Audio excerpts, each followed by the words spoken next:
සෙනෙහසක තක්සලාව ඉදිකරන වැඩසටහනේ අපි සහභාගී වුණු 3 වෙනි දිනය අදයි.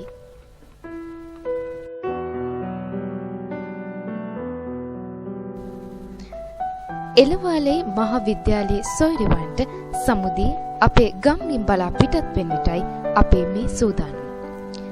දයාපර සොයුරියනි, අපි පුරා දින 2ක් ඔබත් සමග සෙනෙහසින් බැඳෙමු.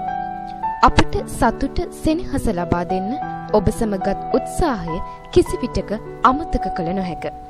ඔබටත් අපෙන් ලද සෙනෙහස කිසිදු දිනක අමතක නොවෙනු ඇත.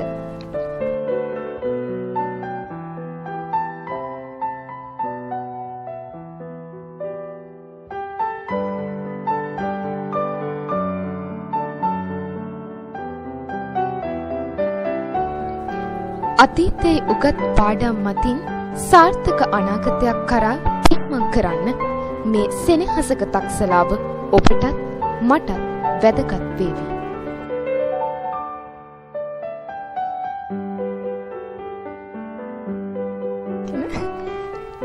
එළපාලේ විදුහලේ ඇදුරු මඩුල්ලට සොයුරියන්ට සමුදුන් අපි තවදුරටත් අත්දැකීම් ලබන්නට එක් වූයේ මේ වැඩසටහන තුළින් උපරිම ඵල ලබා ගන්න අදහසින්.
අති බියකරු සමුද්‍ර තරණය කරමින් අපේ මේ සූදානම නාගදීප රජමහා විහාරයේ වැඳ පුදා ගන්න යන්නේ.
නාගදීප විහාරය ඇසළ තිබුණු මේ කෝවිල නාග පූෂණී අම්මාන් කෝවිලයි.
සිටි අපට අපි සිටින්නේ මහසයුර මැද කියන වගනම් අමතක වෙලා.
කිසිතාක අමතක නොවන හරිම සුන්දර අත්දැකීමක් සෙනෙහසක තක්සලාව හරහා අප ලබා ගත්තේ මෙන්න මේ ආකාරයෙන්.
මේ වැඩසටහන දියත් කිරීමේදී අපට සහාය දුන් ශ්‍රී ලංකා යුද හමුදාවේ යාන්ත්‍රික පාබල බලකායේ මේජර් RASR රණසිංහ මැතිතුන්ට තුති පුද කරන්නයි අපේ මේ සෝදානම.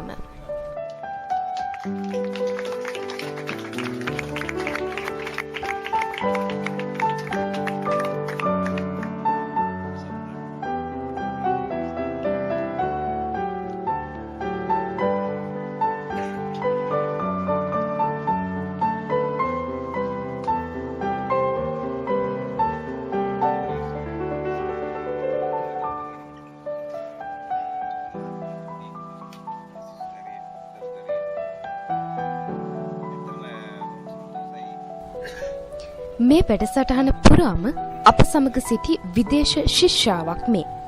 නෙදර්ලන්තයේ නැතලි ඇයගේ අදහස් මෙලෙසින් ඉදිරිපත් කළා. Hi, my name is Natalie. I am a student from the Netherlands and I was able to participate in this program. I do a research for my master thesis on peace education, so that's how I came into this program. It was for me a really good experience to join, to see with my own eyes how these programs are implemented. I've seen girls from Ilewali Convent and the Panada National School walk hand in hand, which was such a great thing to see for me. I think these programs are really important for Sri Lanka to stimulate social cohesion, and the creative programs and the performance that we saw were really helpful to learn about the culture of the others. Really good to see. what kind of effect this program had on the students. So I want to thank you for having me in this program, and I'm looking forward to seeing you again. Thank you. අපත් සමග මෙතෙක් රැඳී සිටි ඔබ සැමට අපගේ ස්තුතිය පිරිනමනවා.